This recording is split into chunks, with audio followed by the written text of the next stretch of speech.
Welcome to my channel, have you ever dreamed of speaking English, but felt too shy, too slow, or just not good enough? Well, I have something for you. A story. My story. A journey from zero to confidence. I was just like you. I was afraid to speak, but then, one day, everything changed. This video will show you how I went from a nervous beginner to someone who speaks, works, and even teaches English in London. Do you also want to go to London one day? Or maybe speak English better? Comment below if that's your dream too. Now let's begin. Chapter 1. The Train. It is a warm summer morning. I sit on a train. I have my small bag. I feel a little nervous. I am going to a new city. I am going to learn English. I am just a beginner, but I have a big dream. I want to speak English fluently. I look around. The train. Across from me, two ladies are sitting. They are talking. I do not know them, but I listen to their voices. They are speaking in English. I can understand some small words, but not everything. Still, I try to catch more. This is English. This is real English. I feel something. Strong inside. I want to speak, too. I want to try. I look at the ladies. I feel shy. What if... Would I say something wrong? What if they don't understand me? What if I look stupid? But my heart. He says, this is your moment. You have to try. So I take a deep breath. I smile. I say, hello, you speak English? The ladies stop talking. They look at me. They smile too. One of them says, yes, we do. I feel better. I try again. I say, I learn English. I am a beginner. They listen with patience. They speak slow. We start a small conversation. I tell them where I come from. I tell them I want to go to London to study English. I speak very slowly. I do not know many words, but I try. I speak with... Can he understand me? I feel so happy. We talk for about 10 minutes. It is not a long time, but for me it feels special. It is my first real conversation in English. They tell me they are from England. They are going home after a conference. They are kind. They do not laugh at my English. They help me. They listen. When my stop comes, I say, thank you for talking with me. One of the ladies gives me a paper. She writes her phone number. She says, if you ever come to England, call us. I cannot believe it. A real English person gave me her number. She trusts me. She believes I can learn. That moment changes everything. I get off the train. The door closes. The train moves again. I stand on the platform. My hands shake. I hold the paper. I feel like crying, not because I am sad, but because I am full of hope. I just spoke English with real people. I was afraid, but I did it. I think, maybe I can do more. Maybe I can really learn. That day, when I reach my home, I open my notebook. I start writing. I write everything I said, everything they said. I try to remember all the words. I look up the new words in the dictionary. I feel so excited I decide I will practice. Every day, I will read English texts. I will translate songs. I will watch movies. I will work hard. I will make English part of my life. The days pass. I study at night. I practice simple sentences. I try to speak to myself. I make mistakes, many mistakes, but I never stop. Every time I feel tired, I remember the two ladies. Their kind eyes, their warm voices, their hope. After 6 months, I notice something. I can understand more. I can speak more. I can even watch a small movie in English and understand the story. I feel stronger. I feel ready. I decide something. Big. I will go to London. I will study English there. I want to speak with people every day.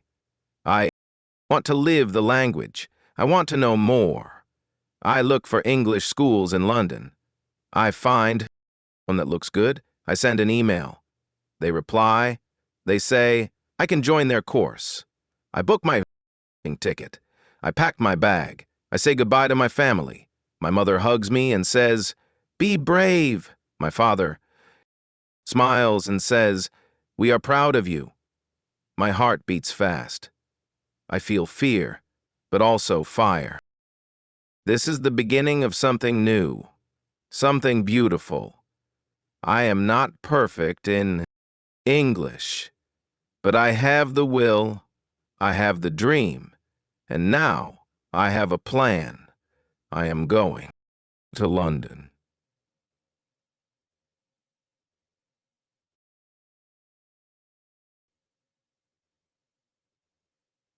To London, my new journey starts now.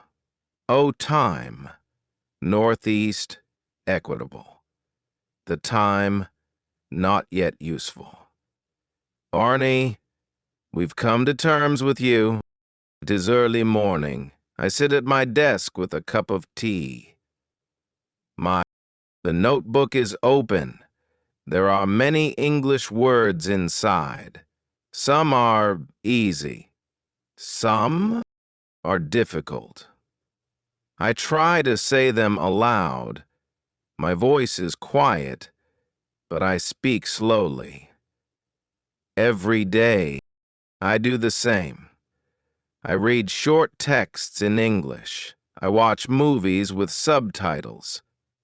I listen to songs and try to understand the lyrics. I use a small dictionary to translate words. Sometimes I understand everything. Sometimes I understand nothing. But I continue. I don't stop. I know I am still a beginner, but I can feel something is changing. My English is getting better. I can see progress. I can feel the words living inside. And me, that makes me happy. But also, I want more. After 6 months of learning at home, I feel ready for something new. I feel a strong desire to learn faster, to speak more, to use real English every day. I think about the train. I think about the 2 kind ladies. I still have their number. I look at it often. They told me I could visit them. I wonder, should I go? Should I take this big step? My heart says yes. My mind is scared. I imagine myself in London, speaking English every day, going to school, working in a cafe, meeting new people. It feels like a dream. But dreams can be real if we try. I make my decision. I will go to London. I want to learn English not only from books or screens. I want to learn from life. I start preparing. I search for English schools in London. I read many websites. I look at the pictures. I read the reviews. I don't understand every word, but I try. I find a school that looks simple and friendly. They have classes for beginners like me. I send them an email. It takes me 1 hour to write that email. I check every sentence many times. I ask, "Can I join your class?" The next day they reply. They say, "Yes, you are welcome." I smile. I feel nervous but happy. I tell my family. They are surprised. My mother asks, "Are you sure?" I say, "Yes. I want to go. I want to speak English." My father nods. He knows this is my dream. I buy a plane ticket. I book a small room in a student hostel. I prepare my bag. I take only a few clothes, my notebook, and my small English dictionary. The night before my flight. I can't sleep. My heart is fast. I feel fear. What if I can't understand anyone? Why? What if I get lost? What if I miss my family? But I tell myself, this is your punishment. Time. You worked hard. Now go. Trust yourself. The next morning, I take a taxi to the airport. I sit near the window of the plane. As the plane goes up, I look down at my city. I say goodbye to my old life. I know something new is coming. When I arrive in London, everything feels different. The air, the voices, the signs. People speak fast. I try to. Listen, but it's hard. I hear many accents. I feel small. But I smile. I walk to the hostel.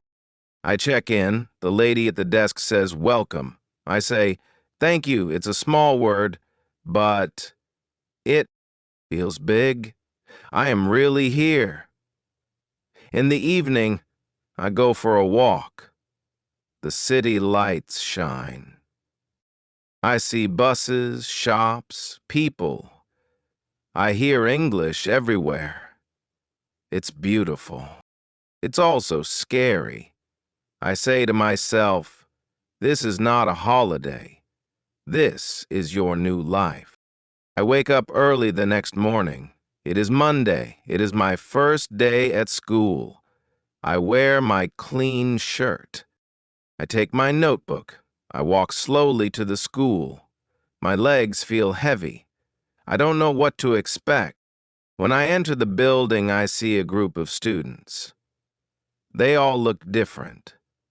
Some are from Europe, some from Asia, some from Africa. We all have one thing in common. We're here to learn English. That makes me feel better.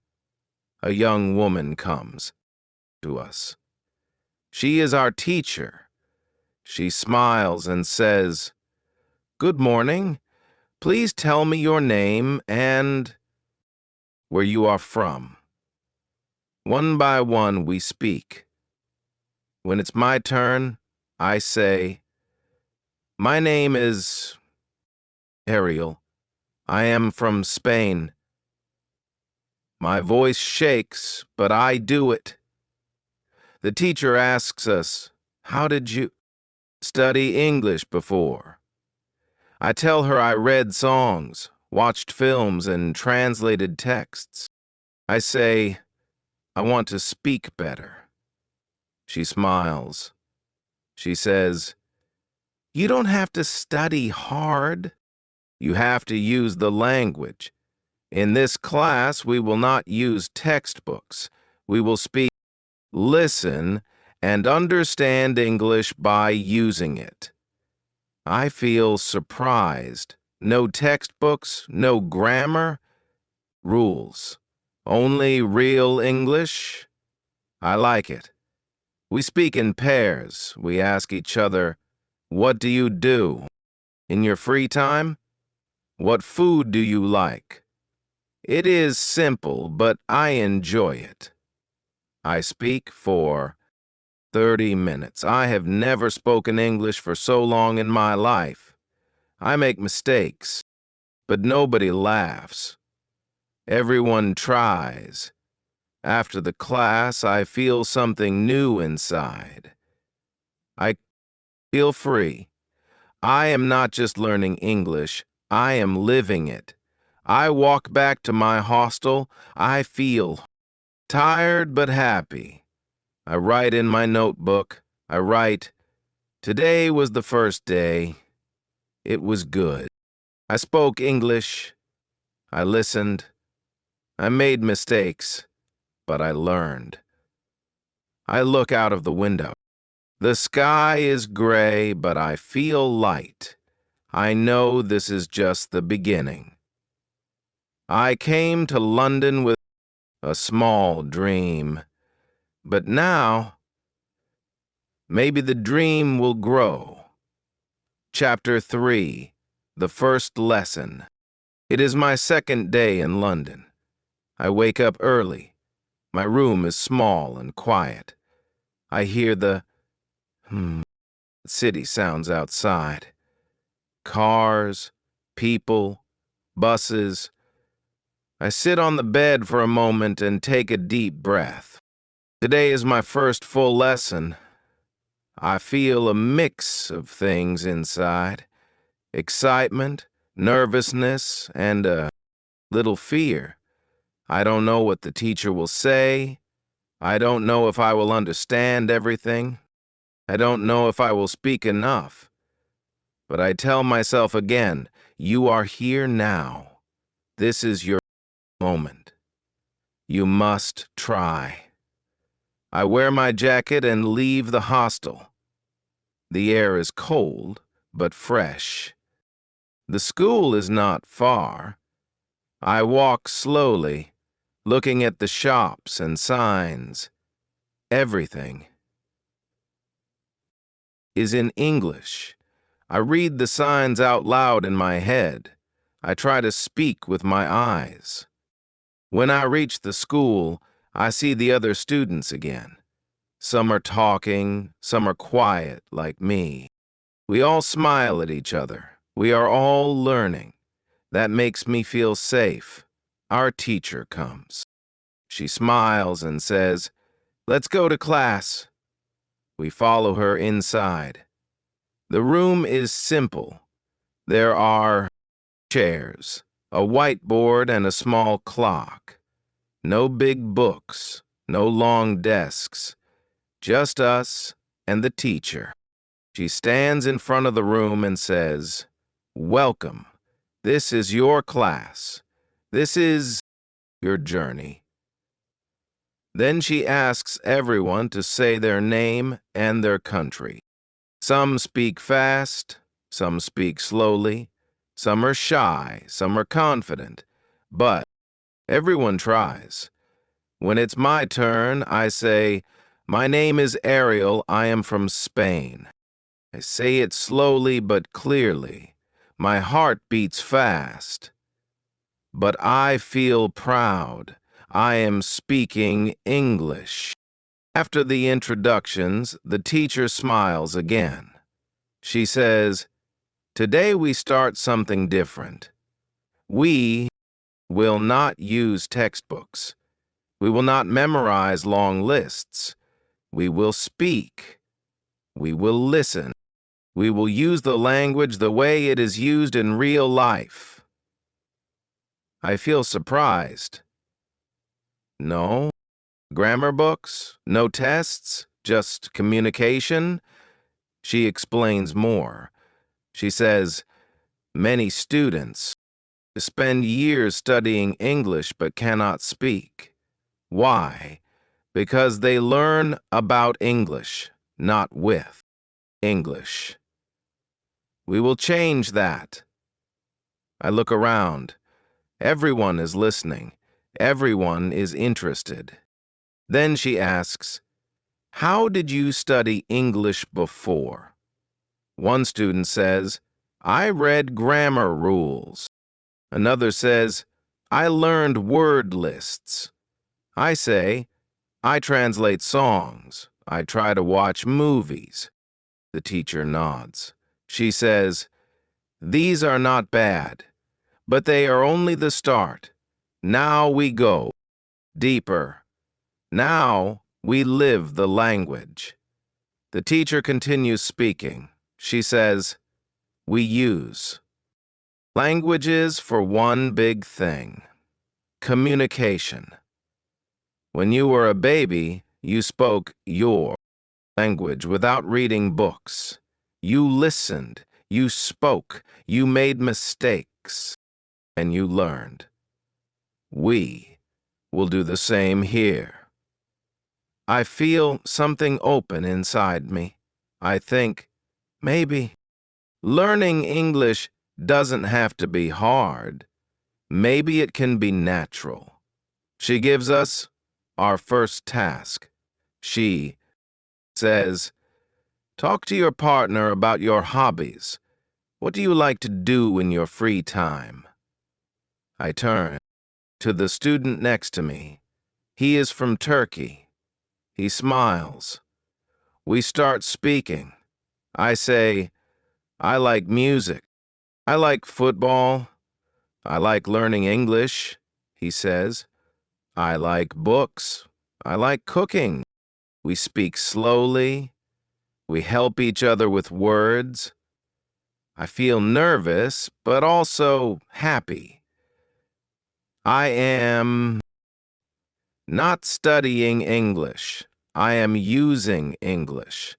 For the whole lesson we speak. Sometimes we speak in pairs. Sometimes with the teacher. Sometimes we listen. Sometimes we repeat. The class feels alive. It is not quiet. It is full of voices. Full of learning. I make many mistakes. I forget words. I say things wrong.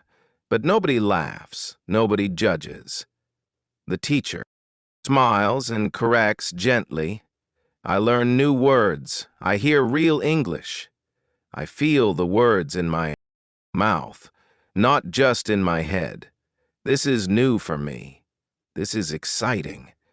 After 1 hour, I look at the clock. I cannot believe it. Time goes so fast. For the first time in my life, I have spoken English for a whole hour without stopping. I have never done this before. I feel proud. I feel strong. I feel like I can do this.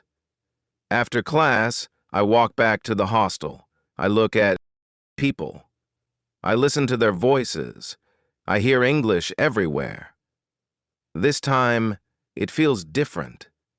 It does not scare me. It makes me want to join. I go to my room. I write in my notebook again.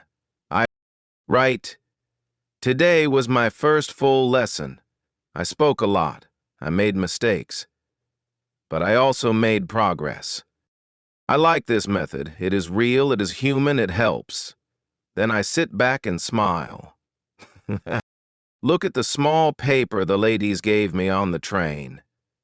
I think, because of them, I am here. And I whisper, thank you. Chapter 4. How to Learn Words. The next morning, I wake up before my alarm. I feel something new in me, a kind of quiet happiness. Yesterday, I spoke English for a whole hour. I made mistakes. Yes, but I also made real progress. I want to do more. I want to speak better. I want to understand more. Today is Tuesday. I get ready and walk to school again. The air in London feels fresh. I see people walking, talking, laughing. I hear English on every street. I try to listen. I try to understand, but some words are new to me. I try to guess their meaning. It is not easy, but it is interesting. I think, how can I learn more words? I want to speak better, but I need more words. When I reach the school, I sit at my desk. I take out my notebook. I write, how to learn more words. In class, the teacher smiles and says, does anyone have a question today? A student from Brazil raises her hand. She says, I want to. No. What is the best way to learn new words? I look at her. I feel the same question in my heart. I want to know the answer too. Our teacher nods. She says, that is a great question. Many students want to learn more words, and there is a simple answer. She walks to The board writes one word in big letters, reading. She turns to us and says, "The best way to learn new words is to read. Read every day. Read things you like. Read things you understand. Read stories. Read simple books. Read again and again." She continues, "When you read, you see the same words many times. Your brain remembers them better. You learn not only the word, but how to use the word. You see the word in a sentence, you see how the word connects with other words. This is better than just learning words from a list. A list is cold. A story is warm. When you read a story, the words come alive. I listen to her words like music.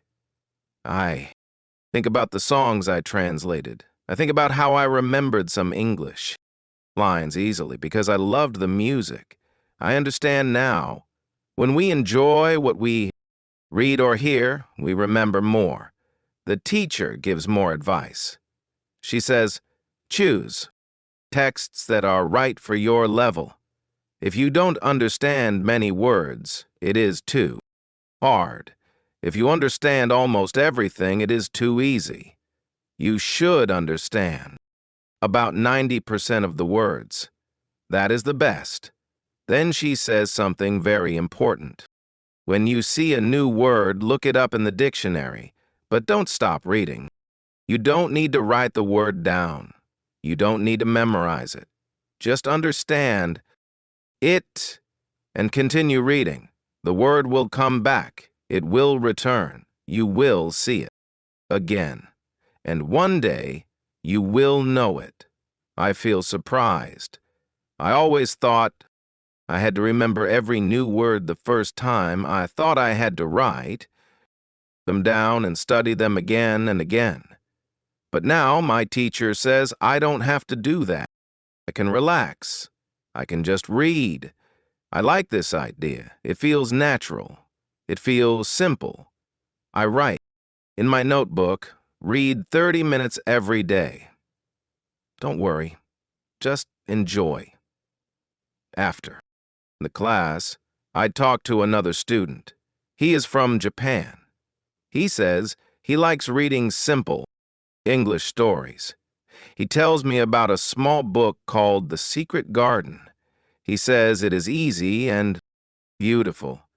I go to a small bookshop after school. I ask the lady, "Do you have The Secret Garden?"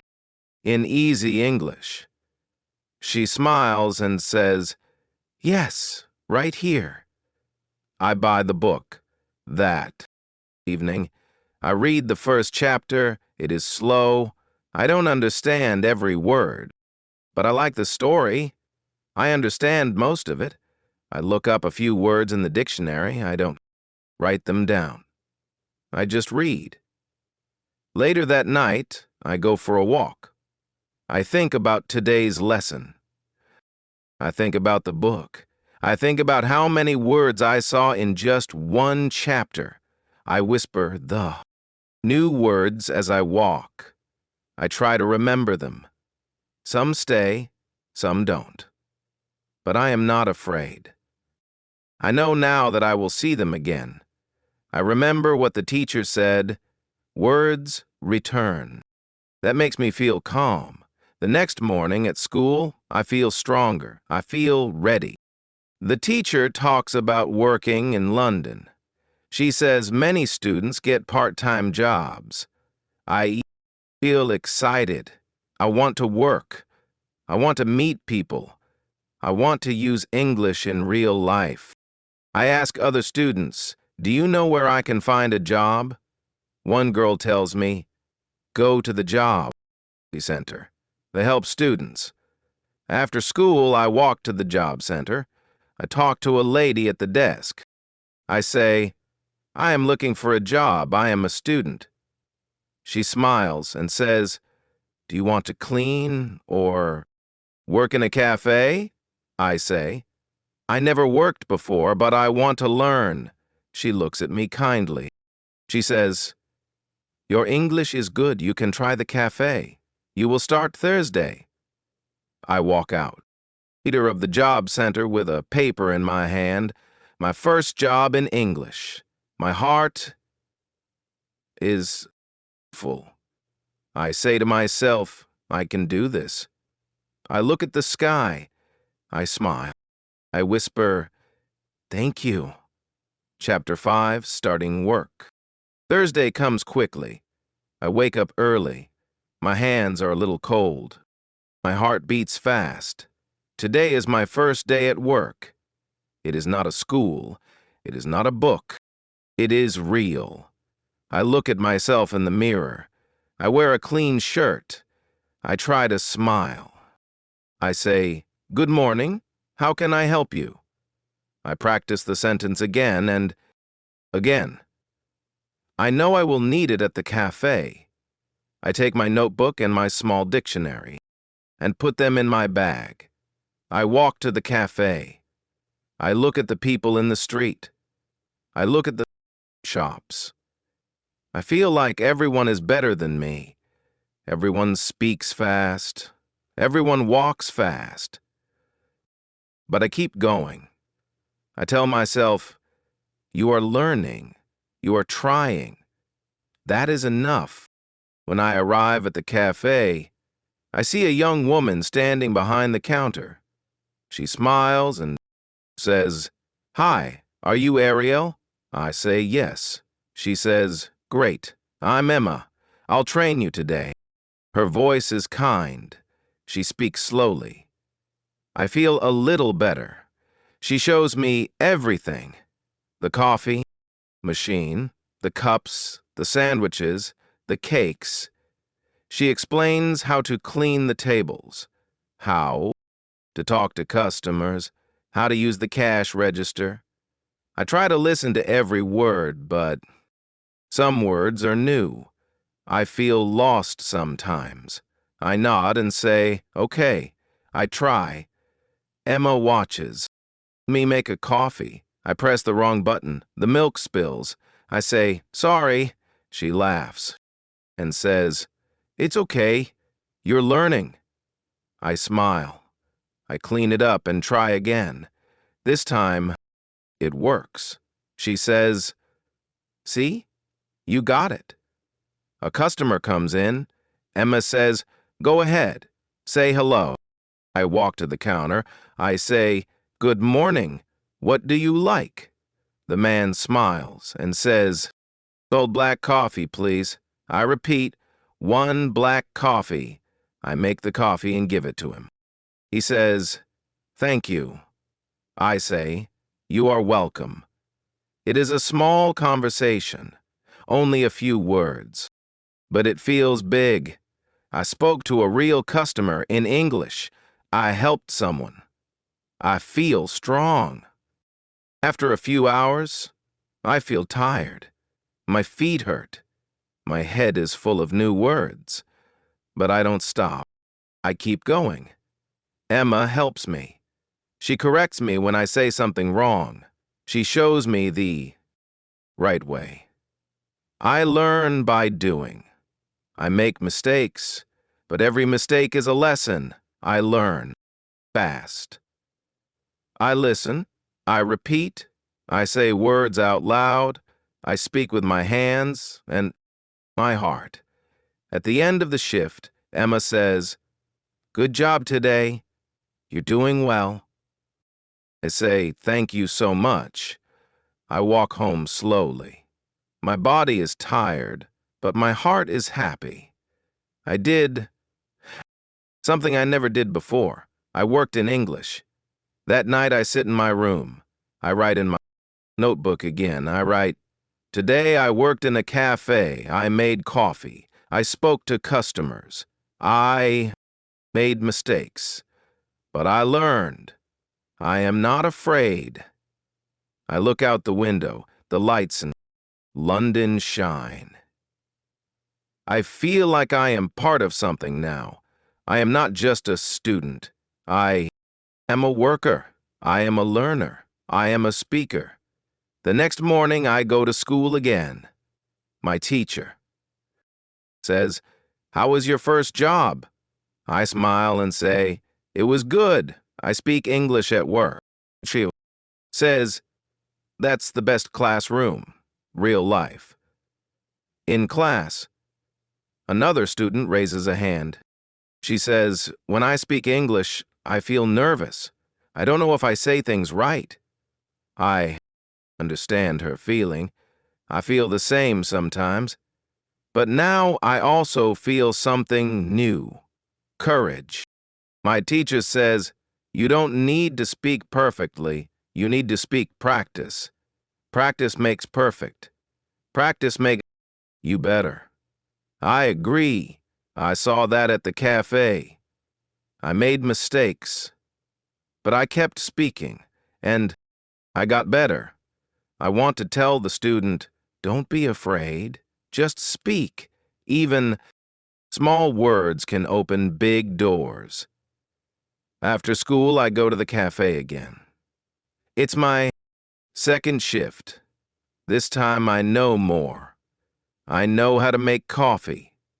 I know how to smile. I know how to say anything else and enjoy your drink. I speak slowly, but with more confidence. One customer asks, where are you from? I say, I'm from Spain. I learn English here. He says, your English is good. I say, thank you very much. My smile is real. I feel proud. When the day ends, I think, this job is not just for money. It is for my English. Every customer is my practice. Every sentence is my lesson. I write again in my notebook. Learning English is not only in school, it is everywhere. It is in every hello, every thank you, every smile. I close my notebook and go to bed. I dream of coffee cups, kind people, and simple English words. I feel lucky. I feel alive. Chapter 6. Pronunciation Problems. It is Wednesday morning. I walk to school with a happy heart.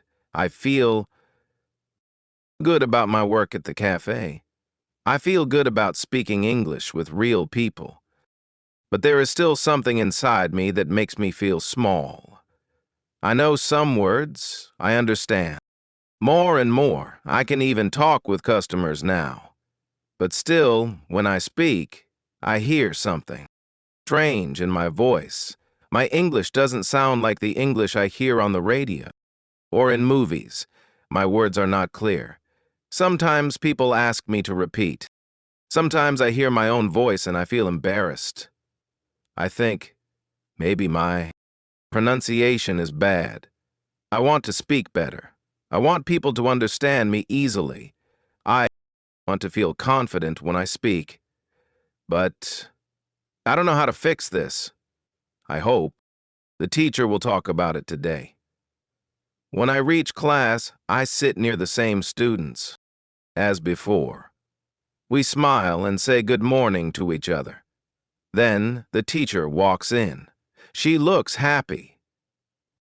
She says, does anyone have a question today? A boy from South Korea slowly raises his hand. He always sits quietly and doesn't speak much, but today he speaks. His voice is soft. He says, I have a problem with pronunciation. I want to speak better, but I feel shy. I know many words. I understand English, but I don't want to speak because my pronunciation is not good. I feel bad about it. Everyone listens. We all feel what he feels. I understand him. His words are my words, too. I want to know the answer. Our teacher looks at him kindly. She says, thank you for your honesty. Many students feel the same. Pronunciation is a big problem for many people. But there is good news. There is a simple way to get better. She walks to the board. She writes one word in big letters. Shadowing. She turns to us and says, This is one of the best techniques to improve pronunciation. It is easy, it is free, and it works. We all look at her. She has our full attention. She continues, shadowing means you copy what you hear. You hear a sentence in English, and you say it again. Immediately, like a shadow. You do this again and again. You copy not just the words, but the music of the sentence, the rhythm, the voice. This helps your mouth and brain to learn together. She explains more. She says, when you speak in English, you often move your mouth the same way you do in your native language.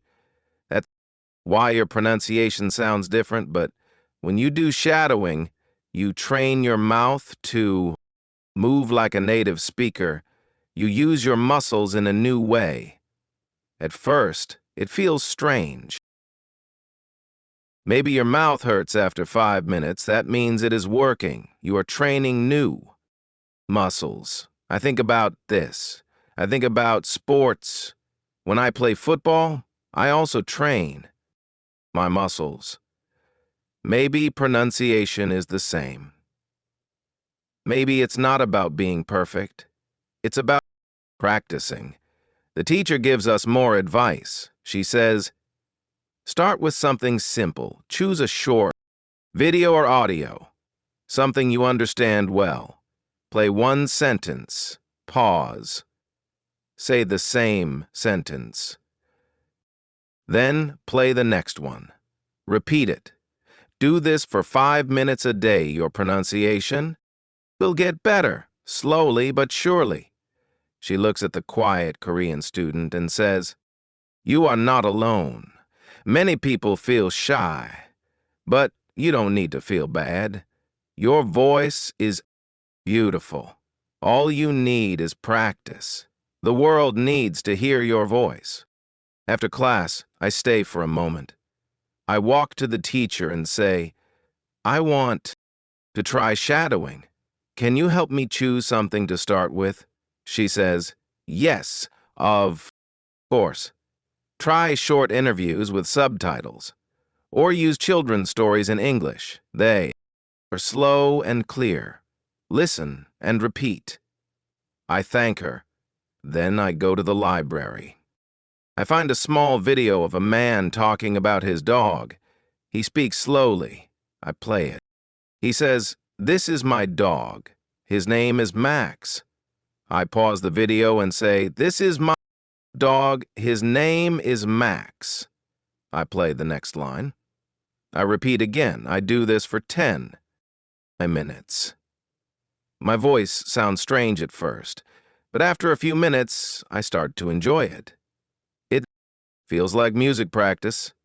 Later that evening, I go to my football training. I join the school team. There are students from many countries: Brazil, Japan, Italy, Russia. We speak in English. Our English is simple, but it is enough. We laugh, we play, we run. We miss goals. We score goals.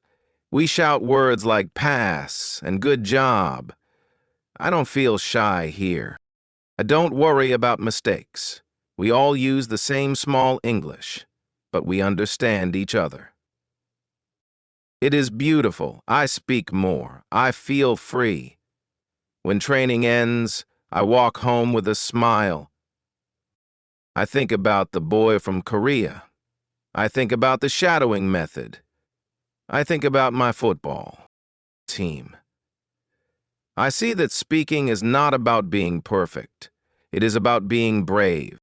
I write in my notebook, if you want to speak better, repeat after native speakers. Practice every day. Don't stop. Chapter 7. Monica returns. It is Thursday again. 1 full week has passed since my first day at school. Every day I learn something new. Every day I speak more English. I feel stronger, more open, more alive. Today I walk into the classroom and something is different. There is a new student sitting in the front row. She smiles at everyone. Ara, teacher walks in and her face lights up. She says, "Monica, welcome back." The whole class turns to look at the new girl. She stands up and gives the teacher a hug. The teacher says, "Monica was my student last year. She studied with me for only 2 weeks. She was a beginner at that time. Now, just listen." The teacher asks Monica, "How are you?" Monica says, "I am very well, thank you. I'm happy to be here again. I missed your class." Her voice is soft, clear, and confident. Her English sounds natural. Everyone looks surprised. We can hear how fluent she is. The teacher smiles and says, "Wow, Monica, your English is amazing now. You speak so well. Where did you learn?" Monica says. "At home. I didn't go to any school. I just used the things you taught us. I read simple books. I did shadowing every day, and I used a new habit you showed us." Thinking aloud. I hear this new word. Thinking aloud? What is that? I have never heard it before. I become very curious. Our teacher laughs and says, "You remembered that?" Yes, thinking aloud is a strong method, but only if you use it often. I raise my hand. I say, "Sorry, what is?" Thinking aloud. The teacher says, "That is a very good question. Thank you, Ariel. Let me explain." She walks to the board and writes, "Thinking aloud equals saying your thoughts in English." Then she turns to us and says, "You think in your language all the time. Your brain is full of thoughts." Now imagine if all those thoughts were in English. That's what we try to do. And when you say them out loud, you practice even more. You speak without needing a partner. You speak to yourself? The idea sounds strange to me. Speak to myself? Like talking to an invisible person? But I want to learn, I say. I want to try it. I don't care if it feels crazy. The teacher laughs and says, "Yes, Ariel. Sometimes it feels silly, but it works." Then she looks at Monica and says, "Would you like to tell the class how you used this technique?" Monica nods. She begins, "When I went back to Italy after your class, I was still a beginner. I wanted to speak English, but I had no partner. So I started thinking in English. Simple things, like, I want coffee. I need to wash my hands. The sky is blue." I said these things out loud when I was alone. I didn't translate, I just spoke, slowly. Every day, she continues. At first, it was hard. My Italian thoughts were fast, my English thoughts were slow. But I kept going. I accepted the slowness. I repeated many simple lines every day. I can speak English. I want to be better. I don't know many words, but I can use them. Well, I can speak clearly. I can improve. These small sentences became my new friends. The class is silent. We all listen. It feels like a story, a beautiful one. Monica smiles and says, "After some time, English thoughts became natural. They came first. And when I met a man from Australia during his holiday in Italy, I could speak to him. I didn't. Need to translate, I just talked. That's when I knew this method really works." I look at her and I feel a mix of feelings. I feel inspired. I feel excited. I feel ready. I want to try this technique. I want to think in English too. I want to feel what she felt. I want to speak like her one day. I write in my notebook, try thinking aloud, talk to yourself in English. Don't wait for someone to speak with you. Be your own partner. After class, I walk home.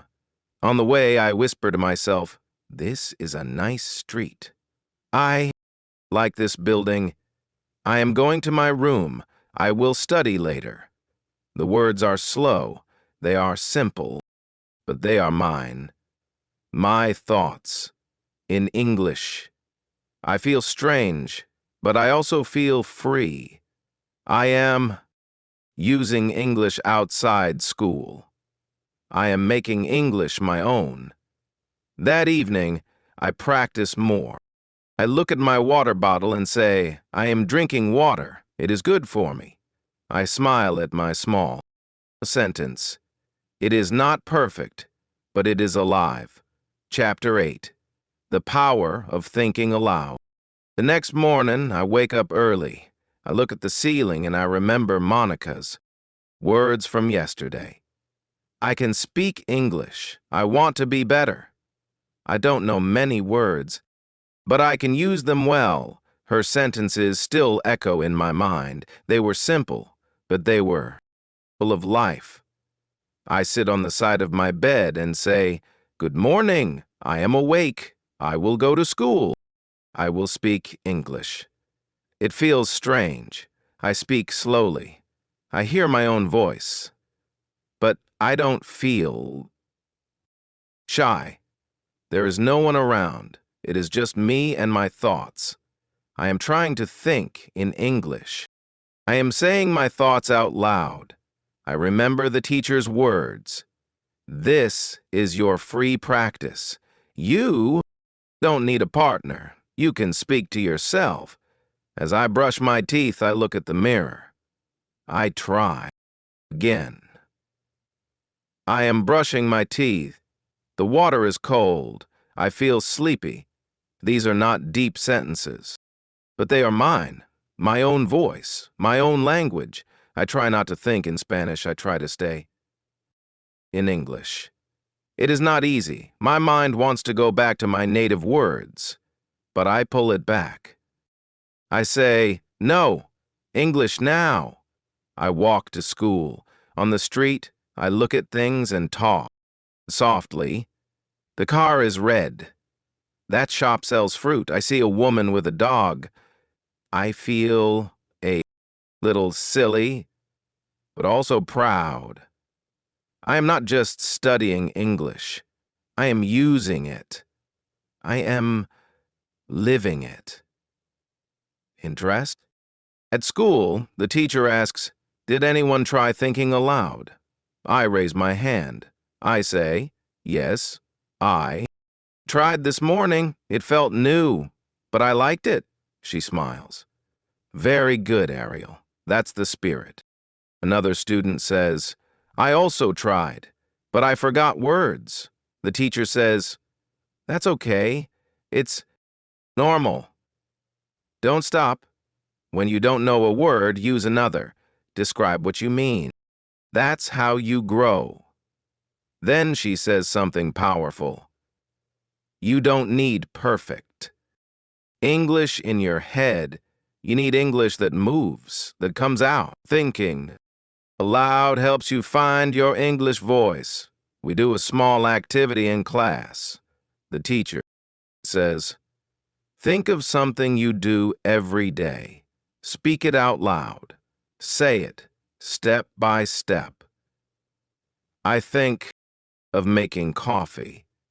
I say, I open the kitchen door. I turn on the light. I fill the kettle. I wait. I make my coffee. I sit. I drink slowly. The sentences come slowly, but clearly. The teacher nods. Good, Ariel. See how much you know? You don't need to study grammar for this. You just need to speak. Later that day, I go to work. On my way, I keep thinking aloud. I am going to work.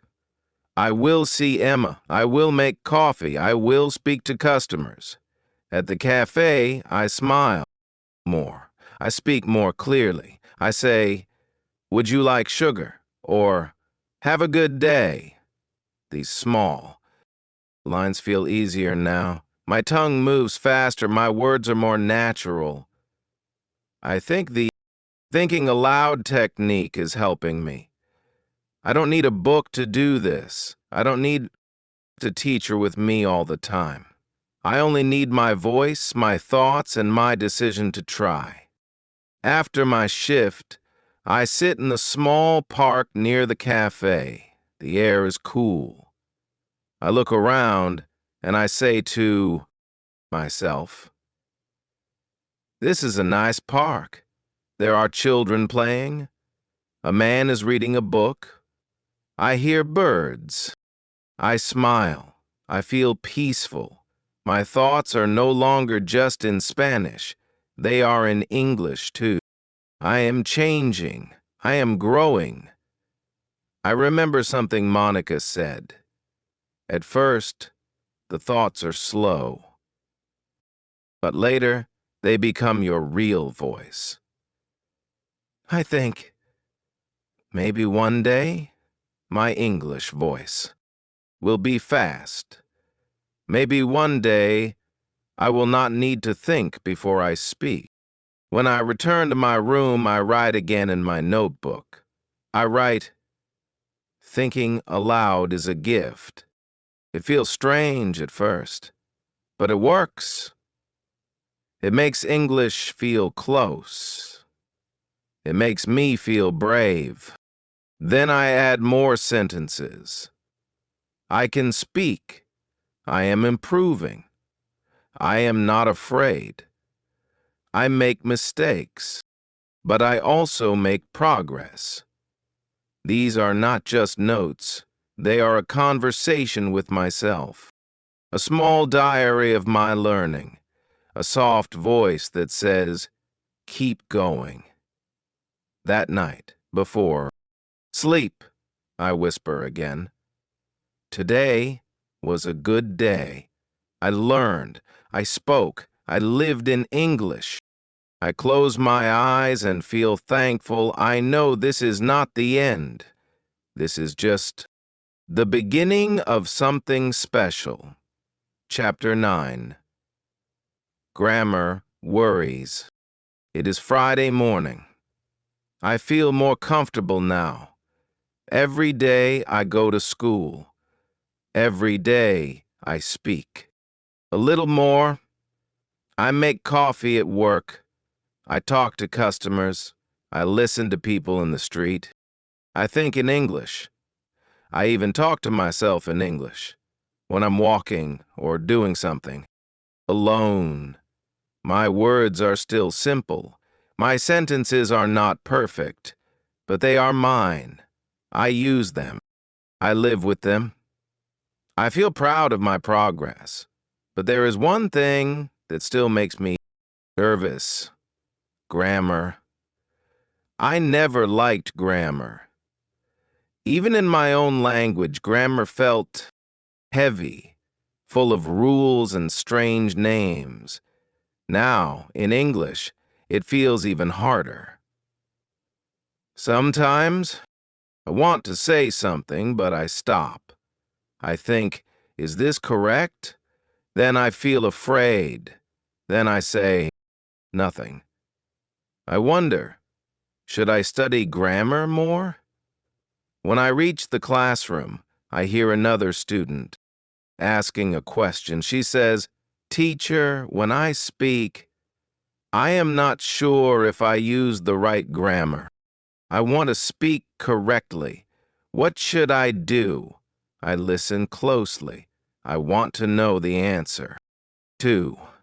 The teacher smiles gently and says, "That's a very good question. Many students feel The same?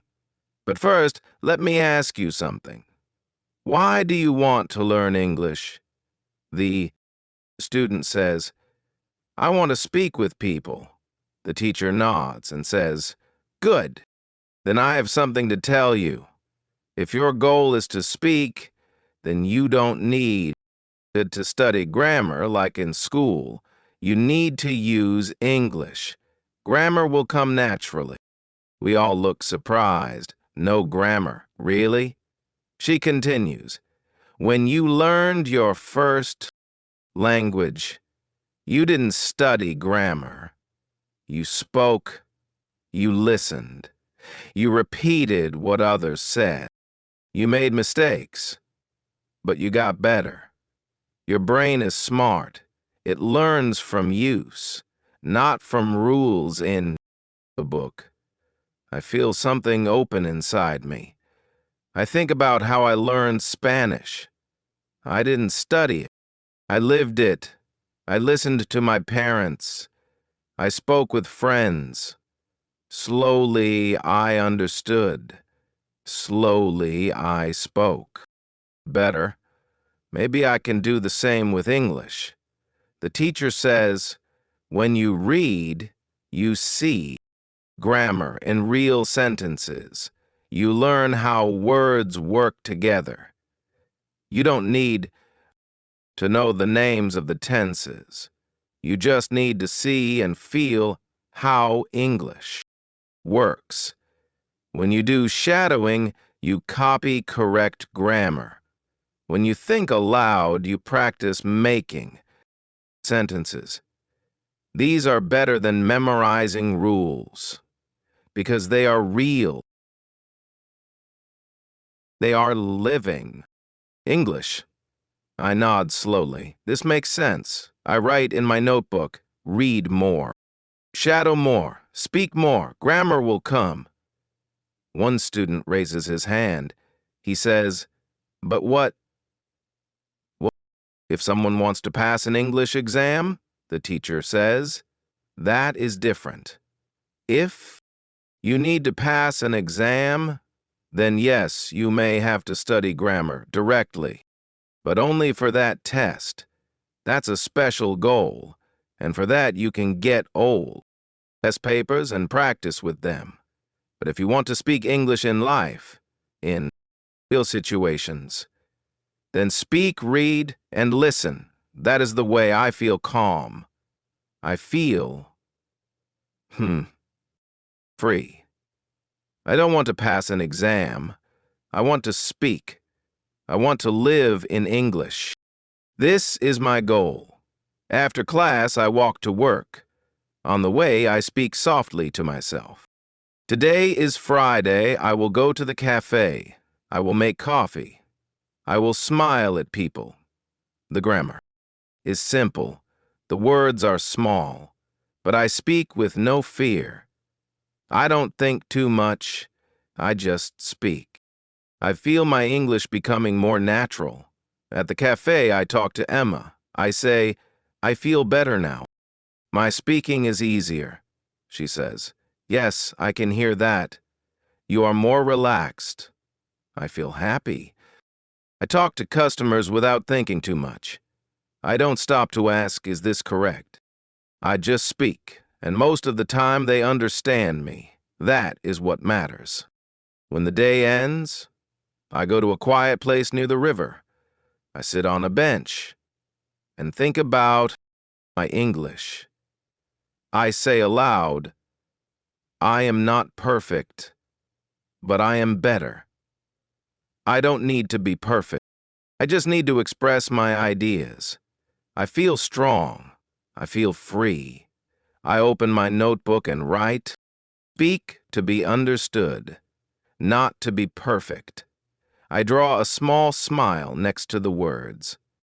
I think of my old self, the boy who was afraid to talk on the train, the boy who only translated songs in his room.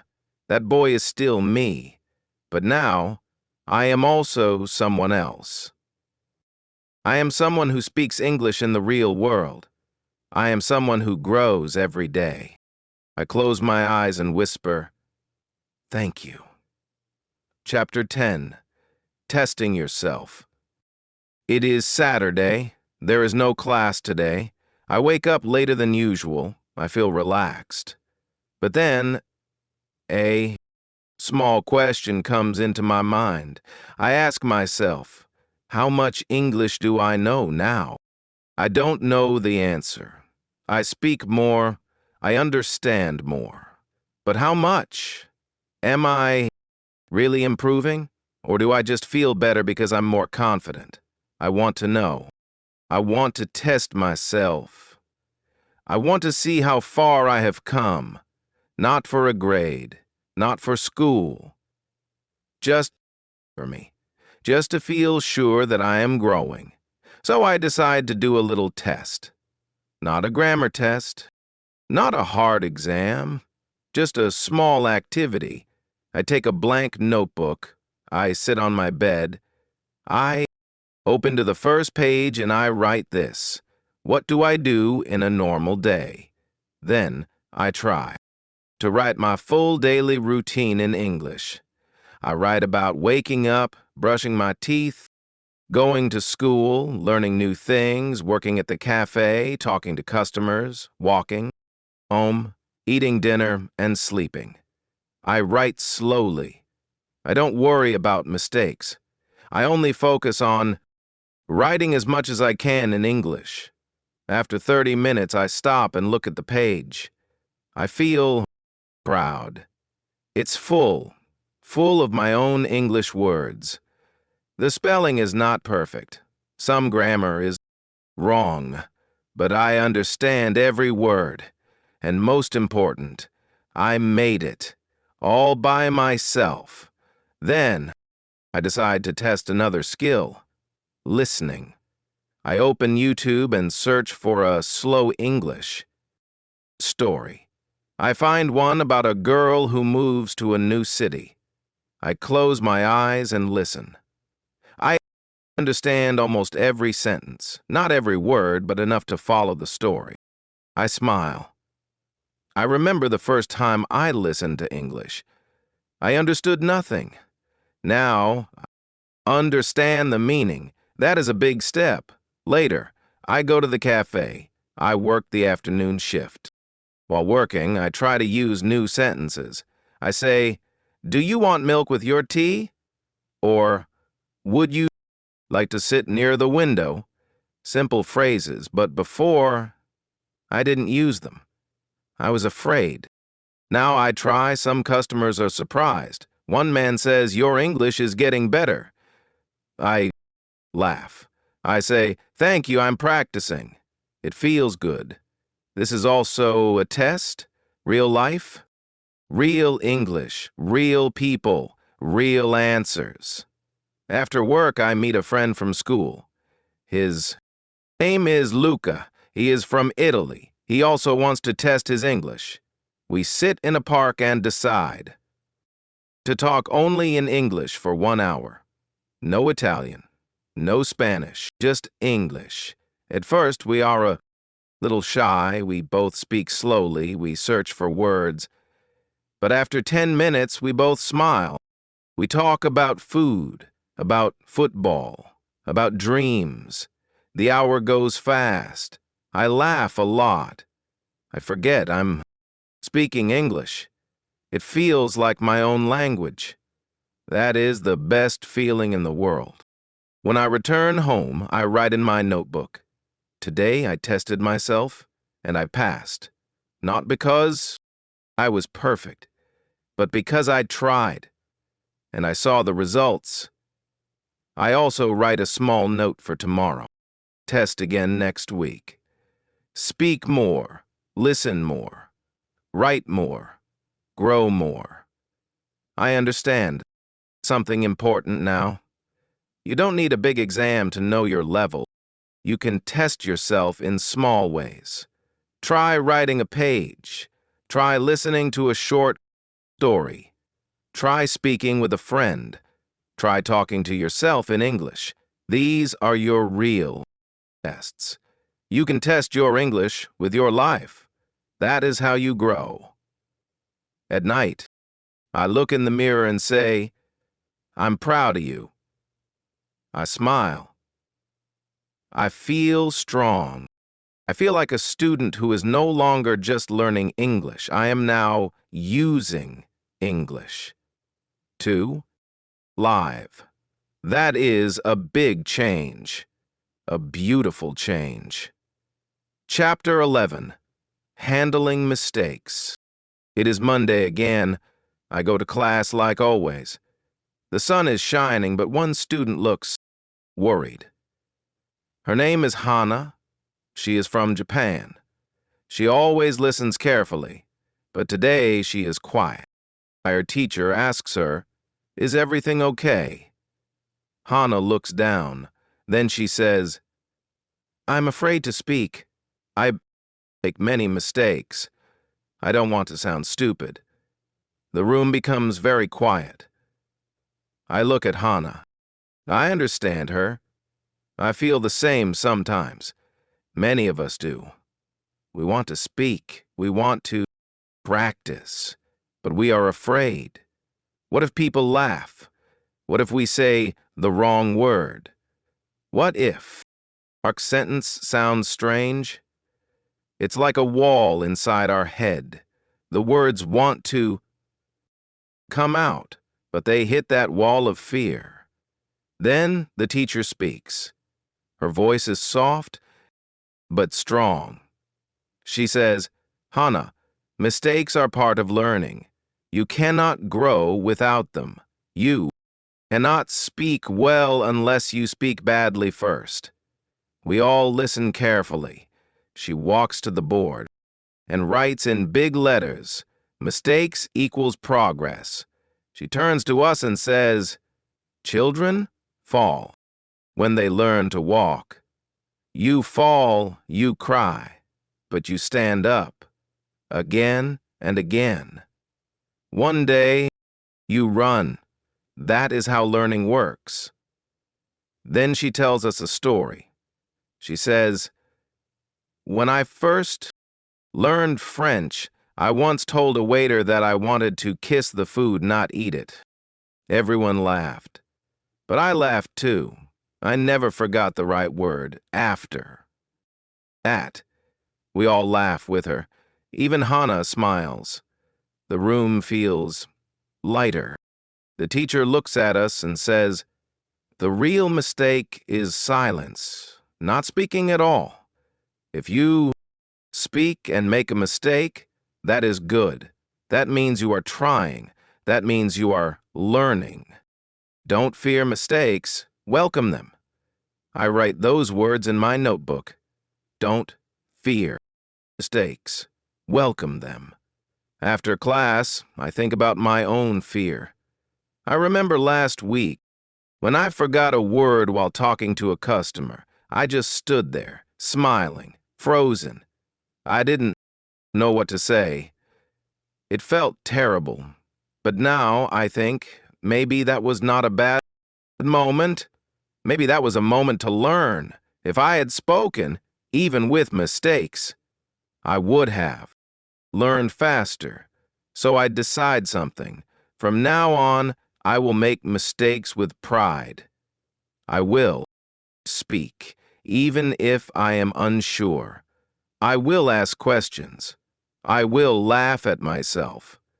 I will grow, because I know one thing now: people don't laugh because you're wrong. They laugh with kindness. They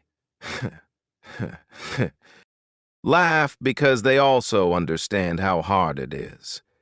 In the evening, I go to work. A man asks me, "What is the soup of the day?"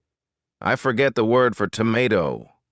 I say, "It is the red, round vegetable soup." The man laughs. He says, "Ah, tomato. Perfect. I'll take that." I laugh too. I say, "Yes, tomato." It feels good. It feels free. It is not perfect English, but it is real, it is honest, and it works. Later, I tell Emma about it. She says, "You're brave. Many people stay quiet. You speak. That is strong." I feel something warm in my heart. I feel proud.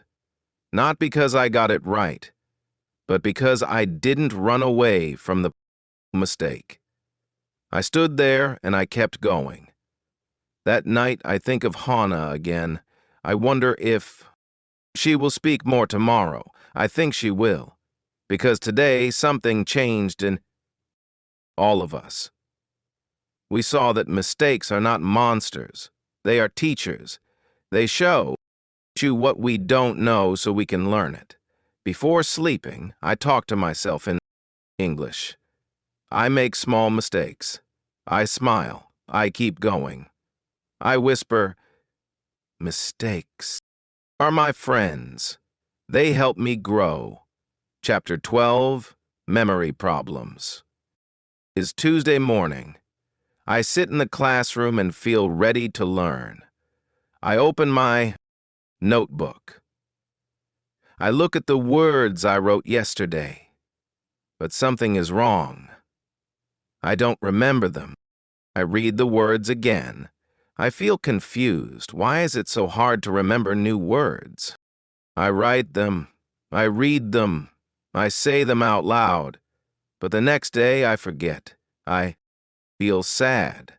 Maybe I'm not good at learning. Maybe my brain is slow. I look around the room. I think maybe other students feel the same. Then I see Ahmed. He looks frustrated, too. He puts down his pen. He whispers to himself, "Why do I forget everything?" Our teacher hears him. She stops writing on the board and turns to the class. She smiles gently. It says, "Let's talk about memory." She tells us, "Many students think they are bad at remembering. But really, it's not your fault. Your memory is normal. You just don't understand how it works yet. Today, I will teach you the 5 phases of remembering." We all listen closely. She writes on the board. 1. See it. 2. Understand it. 3. Use it. 4. Repeat it. 5. Sleep on it. She explains the first phase. When you see a new word, your brain notices it. But just one time is not enough. It's like seeing a new person in a crowd. You don't know them yet. She draws a small stick figure on the board. You need more time. Then she explains the second phase. You must understand the word. What does it mean? How do people use it? Try to see it in a sentence. Make your own sentence. That gives the word a place in your mind. I nod. That makes sense. The third phase. Use it. You must use the word in speaking or writing. That is how your brain says, "Oh, this word is important." When you use it, the word moves to a stronger place in your memory. Fourth phase. Repeat it. Not just today, not just tomorrow, but again and again. Small reviews, quick looks. Write it, say it. Touch the word in your life many times. The last phase makes everyone smile. Sleep on it. Yes, sleep. When you sleep, your brain works hard. It moves new words into long-term memory. So, don't just study more. Sleep well, too. I feel a big wave of relief. My heart feels light. It's not that I am stupid. It's not that I can't. Remember, I just didn't follow the 5 steps. Now I know what to do. Ahmed also smiles. He says, "This is helpful. Thank you, teacher." After the lesson, I test the steps. I choose 5 new words. I write them. I look up their meanings. I say them in a sentence. I'll ask Emma to use them with me in a small chat. Then at night, I read the 5 words again. I close the book and go to sleep. The next morning, I wake up and say the words out loud. I remember 3 of them clearly. 2 are not strong yet, but it's okay. I go. Back to phase 1 and 2 for those words. I smile. I am not lost. I now have a map. That day, I meet an old woman in the cafe. She is kind. I serve her coffee and use one of the new words. She says, "That's a nice word. I feel proud. I remember it. It is now a part of me, like a seed growing in my brain. Before bed, I write a small note. To remember more, follow the 5 steps. Be kind to your brain. It is learning." Chapter 13. How to Listen Better. It is Wednesday morning. I sit in the classroom, waiting for the lesson. I feel calm today. I remembered more words yesterday, and it gives me hope. When the teacher comes in, she has nothing in her hand. It is a small radio. She holds it up and smiles. Today, she says, "We will learn about listening." I look around.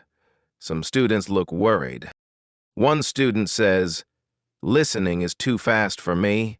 Another says, "I understand nothing." When I hear English, I also feel nervous. When people speak fast English, my brain stops. I only catch 1 or 2 words. I feel lost. It's like water falling too fast, and I can't hold it. But the teacher says, "Listening is not studying, it is living. And you can enjoy it if you know how." That sounds strange. Enjoy listening? How? I always thought I needed to focus hard, to write down words, to stop every second. That is how I used to listen to English.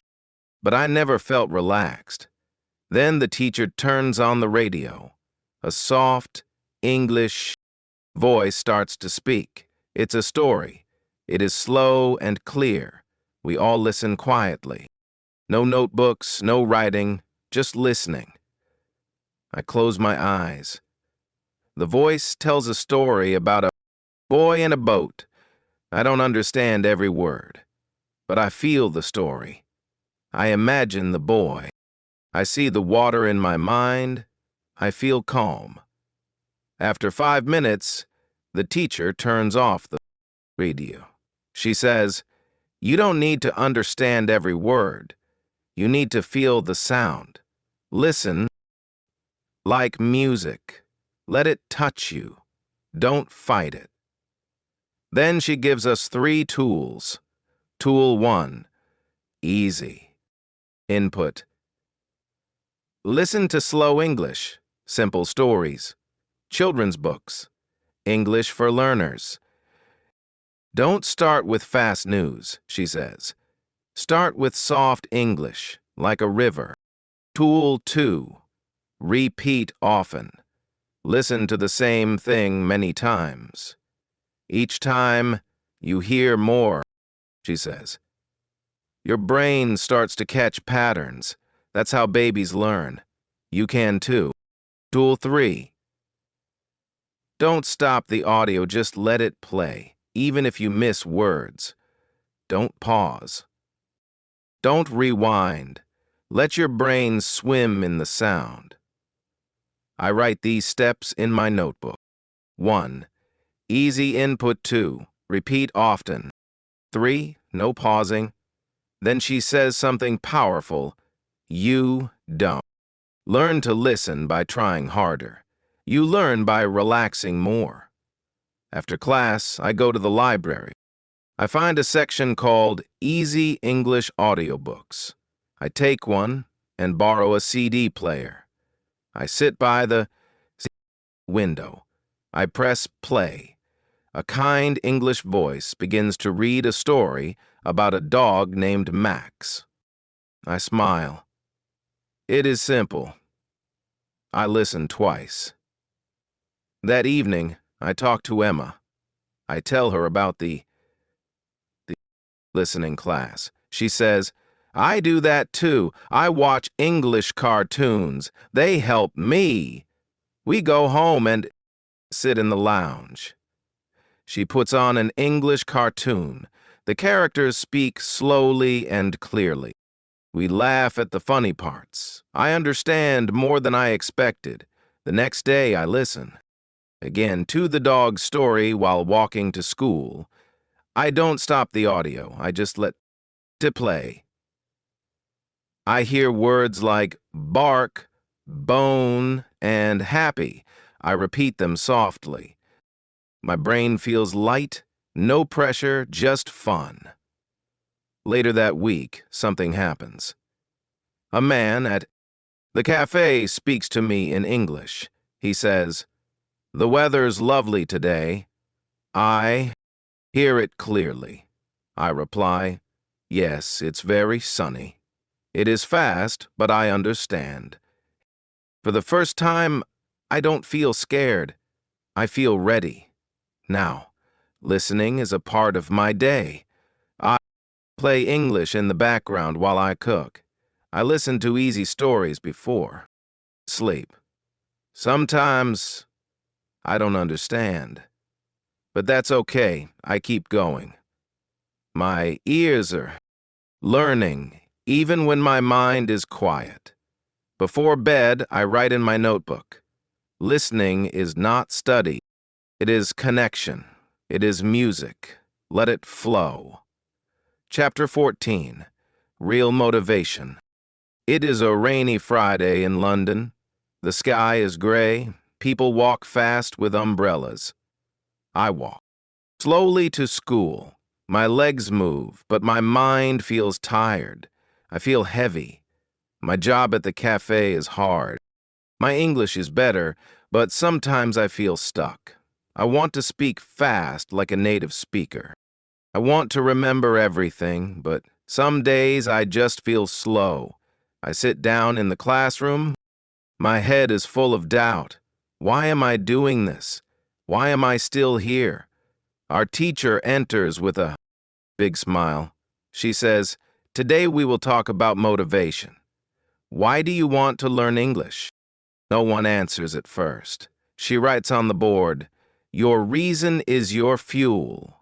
Then she looks at us one by one. Let's go around the room. Each of you, tell us your reason.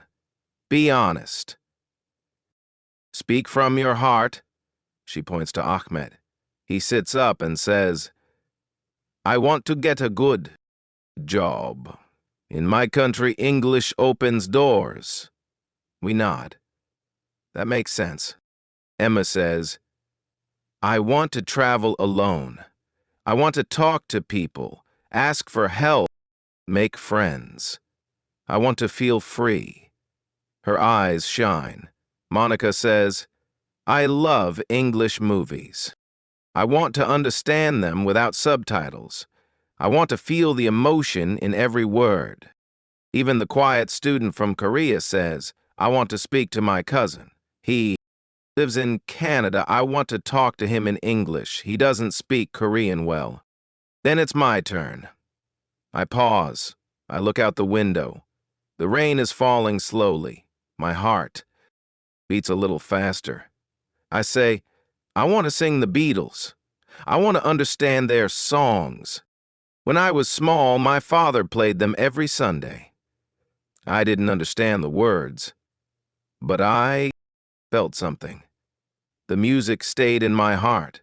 I promised myself, one day I will sing these songs and understand every word." The room is silent. The teacher smiles. "That," she says, "is real motivation. That is your story. And stories keep you going when days feel hard." I feel warm inside. I remember my father's old radio. I remember the soft sound of Let It Be playing in our kitchen. I remember singing yesterday without knowing what it meant. Now I can look at the lyrics and understand most of the words. Not all, but more than before. After class, I go home and take out my phone. I search for the Beatles. Hey Jude, with lyrics. I sit on my bed and play the song. The words move slowly across the screen. I listen. I read. I smile. I sing softly. I understand the meaning now. And the feeling is deep. I close my eyes. The music fills the room. In the evening, I meet Emma for tea. I tell her about the class. She says, "It's true. When we remember our reason, we feel strong again." I ask her, "What do you do when you feel tired?" She says, "I watch my favorite English show, or I listen to a song that reminds me why I started." That night, I take a small notebook and write one sentence. I learn English to sing from the soul. Then I underline it. That is my reason. That is my light. Some days are hard, that's true. But your reason can carry you. It can lift you. It can bring you back when you feel lost. And learning feels slow. Remember your first dream. Maybe it was a book. Maybe a job. Maybe a person. Maybe a song. My motivation is music. Your motivation may be different. But it lives inside you. Let it speak. Chapter 15, 3,000 words. The lesson starts like any other, but today one student raises her hand and asks something important. She says, "Teacher, how many words do I need to speak English well?" The teacher thinks for a moment, then writes a number on the board. 3,000. Everyone looks. Surprised. That sounds like a lot. The student asks again, "So, should we memorize 3,000 words?" The teacher smiles gently and says, "No, don't memorize them. That's not how language works." She then tells us a story. Once, a student made a list of 3,000 words. He studied every day, 10 new words each day. After 1 year, he had learned almost all. But when he spoke, he was still slow. He forgot many words when talking. He didn't understand much when people spoke fast. Why? Because he never used the words in real life. She pauses and says, "Words are like people.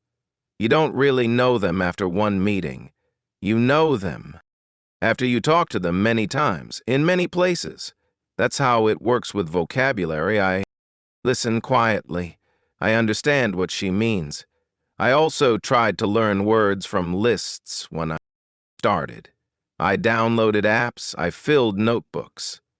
But when I spoke to someone, the words disappeared from my brain. I felt confused and lost."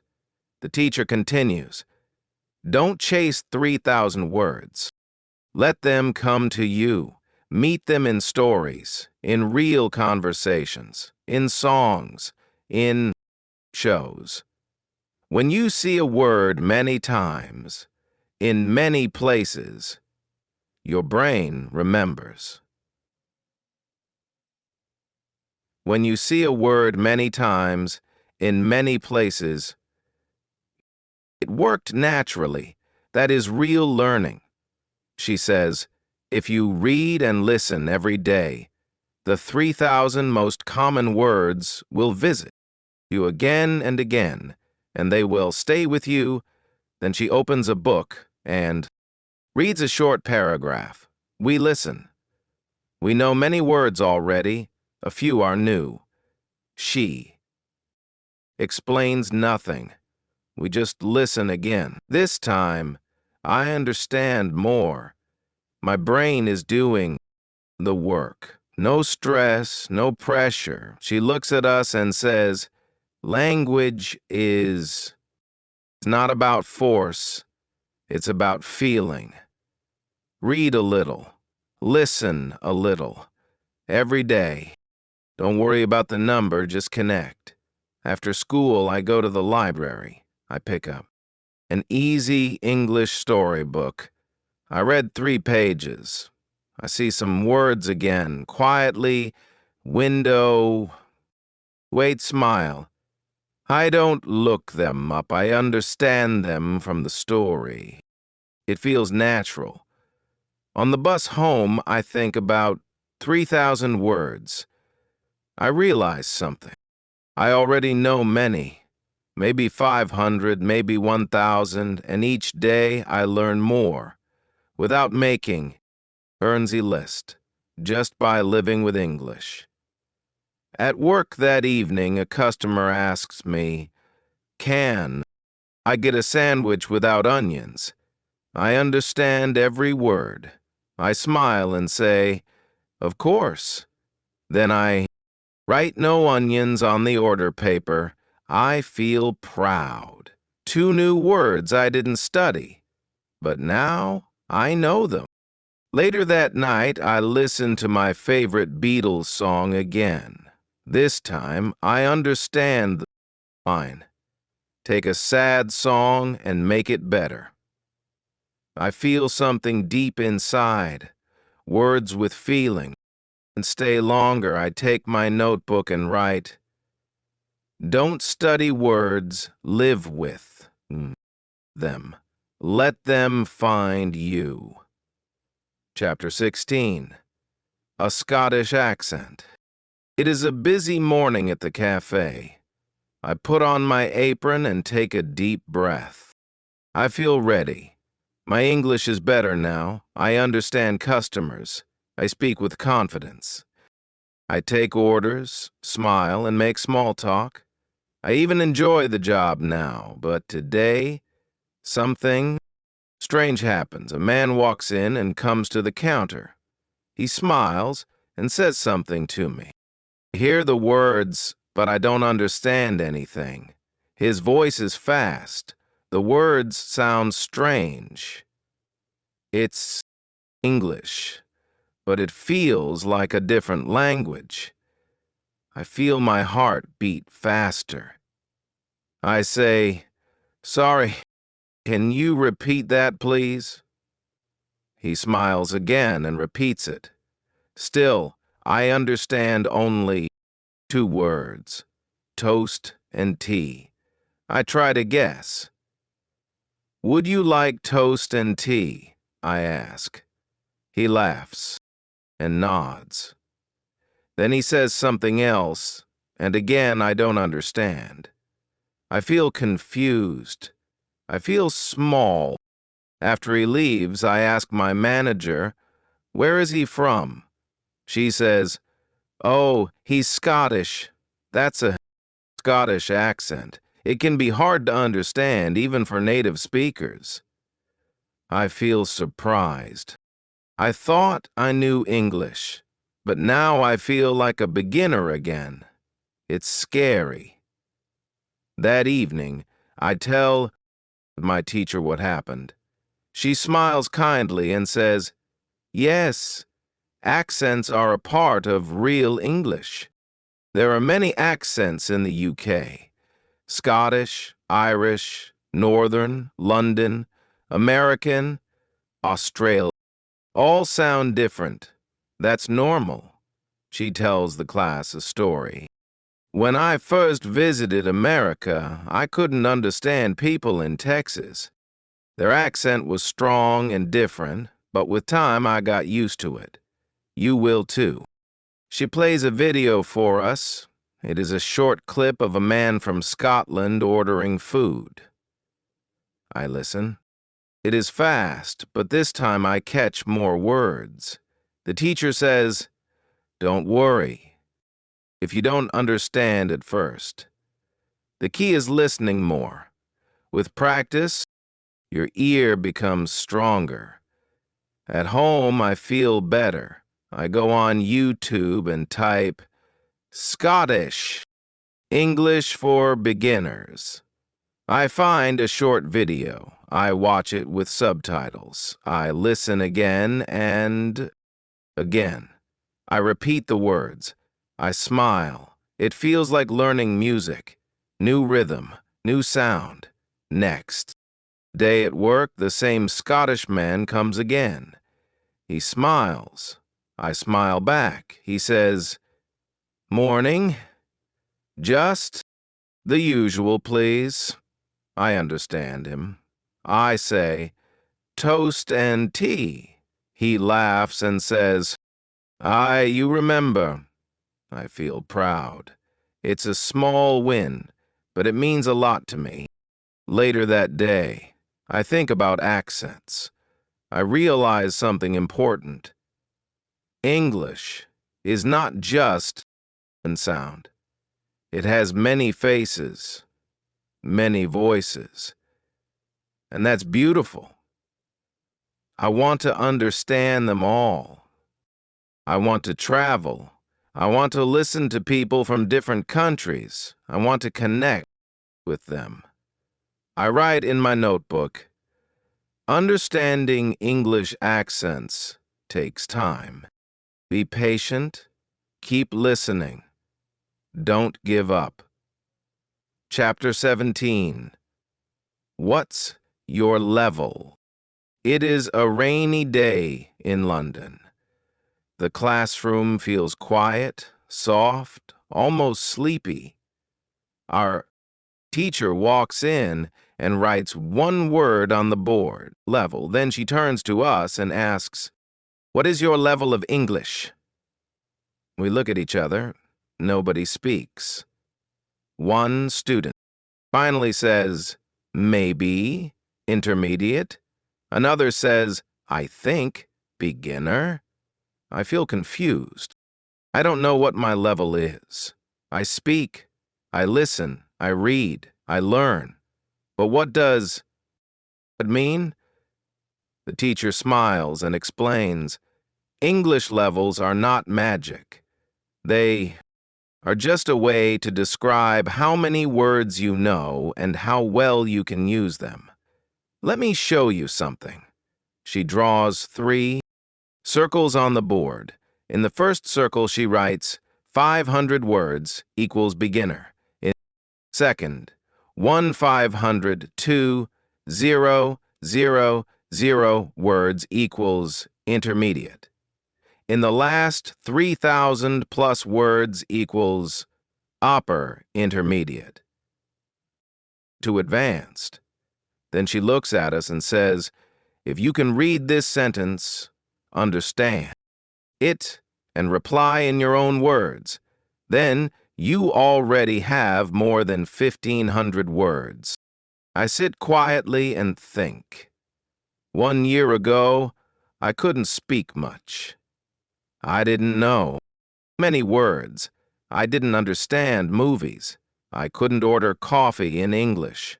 But now I work in English. I learn in English. I dream in English sometimes. Something changed, and I didn't even notice when it happened, the teacher continues. We usually grow in silence. You don't see it every day, but inside, your brain is building a strong English system, word by word, day by day.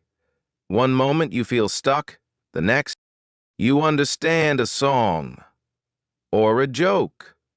That is growth. She asks us to write down the last 5 new words we learned. I write accent, confident, usual, translate, softly. Then she asks, did you study those words from a list?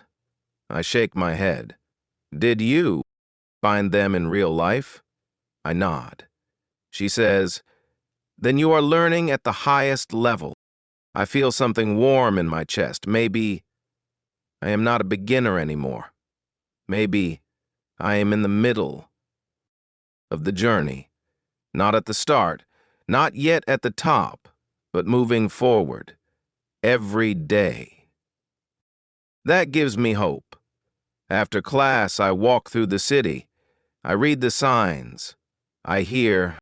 People talk. I understand more than I used to. Even when people speak fast, I catch the idea.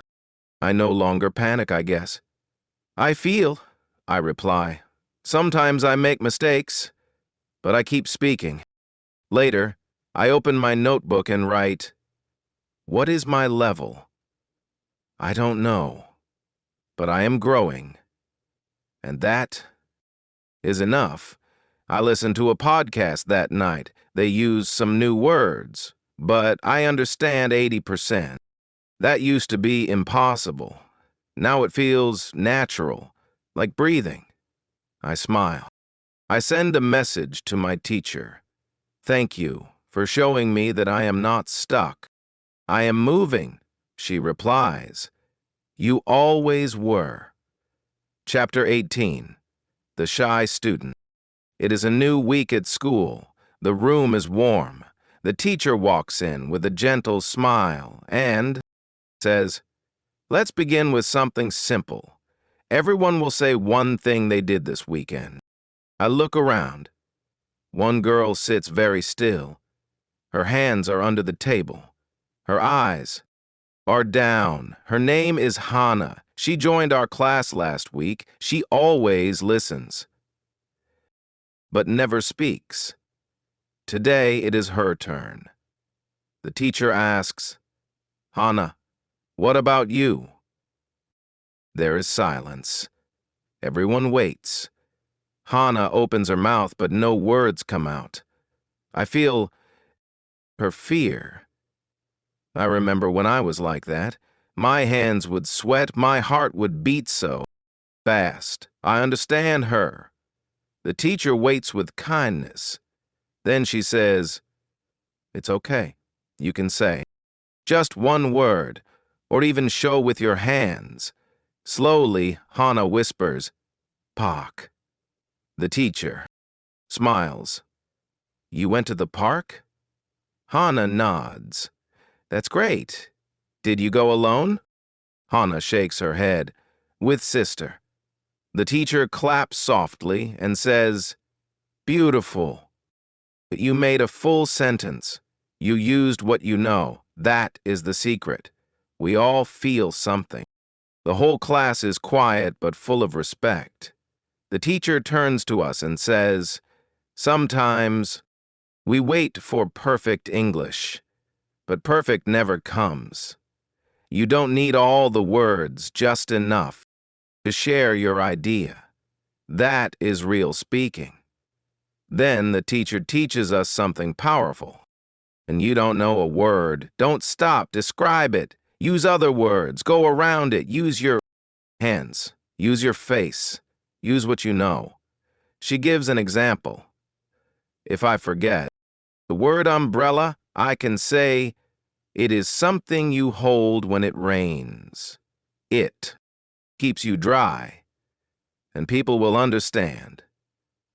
I try it. I forget the word pillow, so I say, "It's soft. I put my head on it. In bed." The teacher smiles. "Yes, exactly. That is English. That is communication." Hannah tries too. She doesn't know the word, cake. So she says, "Sweet birthday, eat." We all smile. We understand. She smiles, too. A small one. But it is real. I feel something inside me. I feel proud of her. After class, I walk next to her. I say, "You did well today." She looks down, then looks at me. "Scary, but okay." I nod. "I was scared too. In the beginning." She says, "You speak well now." I say, "I practice every day. You will too."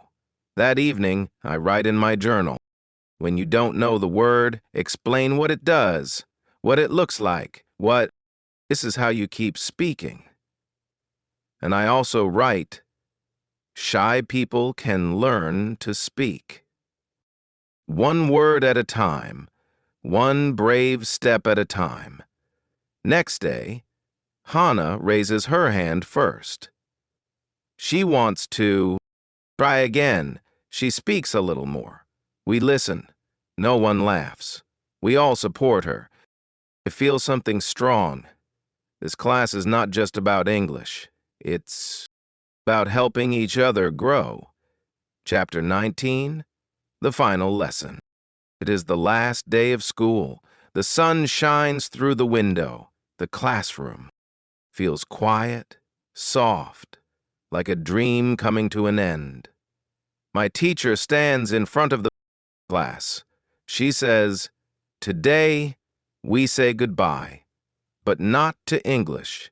We say goodbye to fear, to confusion, to silence. You are not the same students anymore." My heart beats slowly. I look around.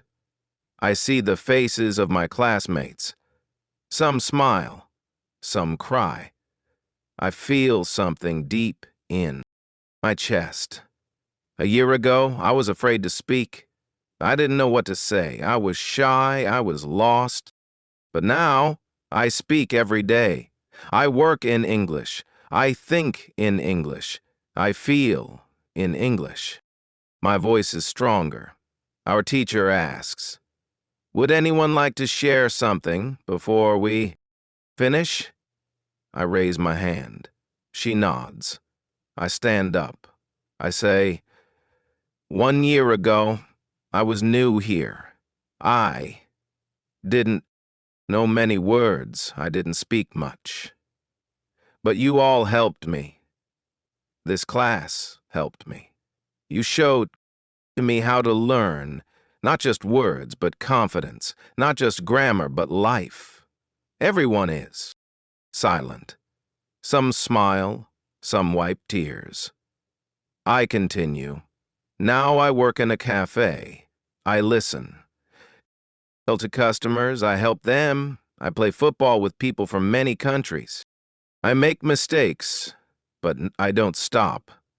I read, I listen, I shadow, I speak, and something beautiful happened last week.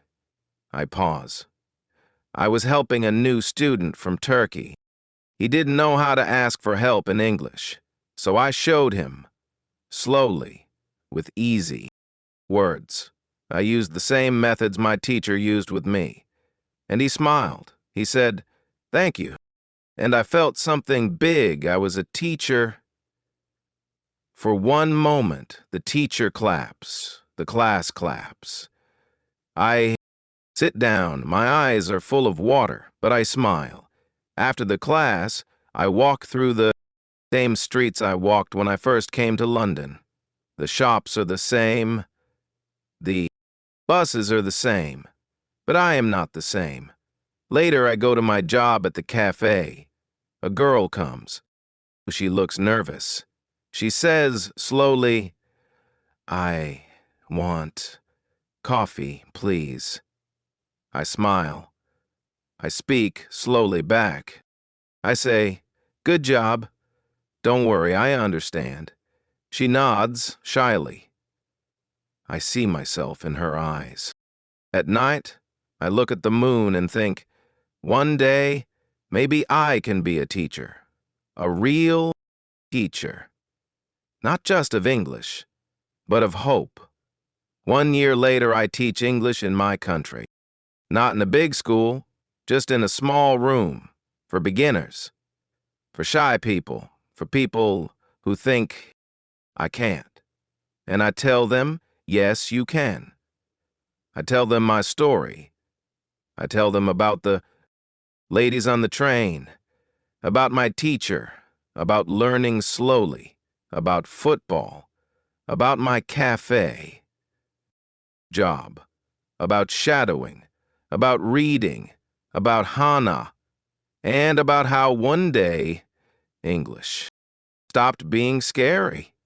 They listen, and they believe. Because I was like them. Because they are now like I was. Because English is Not just a language, it's a door, and I walked through it. So can you. If Ariel's journey touched your heart, and if you also want to speak English one day, like him, start today. One word, one sentence, every day. Subscribe to this channel, like the video, and comment below. Do you also want to become the next Ariel? We read every comment, and we believe in your story too.